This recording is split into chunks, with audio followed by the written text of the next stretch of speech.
ওই যে পাহাড় দেখা যাইতেছে, ওই পাহাড় থেকে দেখুন যে এই পর্যন্ত কতখানি দূরত্ব।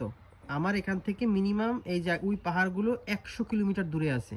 তাহলে চিন্তা করেন যে 100 কিলোমিটার দূরে পাহাড়গুলো কিভাবে প্রাচীরের মতো কাজ করে। দেখেন প্রাচীরের মতো দাঁড়িয়ে আছে, যে পাহাড়ের ওই পাশে কি আছে আমি জানি না, ওই পাশে কি আছে আমি কিন্তু দেখতে পারতেছি না। আমার সামনে পাহাড়ের একদম ঢাল হয়ে আছে পুরো অঞ্চলটা। দেখেন এই পাশটা দেখেন একদম ঢাল, এই পাশটা দেখেন একদম ঢাল, একদম ঢাল হয়ে প্রাচীর হয়ে গেছে।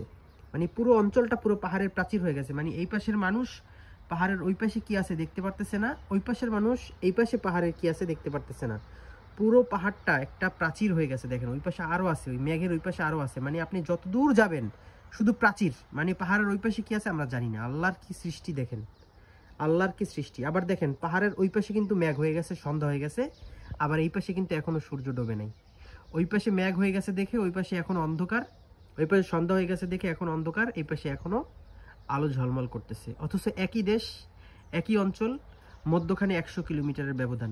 দেখেন যে কিভাবে একটা প্রাচীর, একটি বাঁধ হয়ে আছে আসমানের মতো। দেখেন আমার এখানে কিন্তু জায়গাটা এতটুক মনে হইতেছে, কিন্তু এটা কিন্তু একটা সম্পূর্ণ একটা বন। দেখেন বনের একদম এই মাথা থেকে ওই মাথা পর্যন্ত পুরো অঞ্চলটাই একটা বন। দেখেন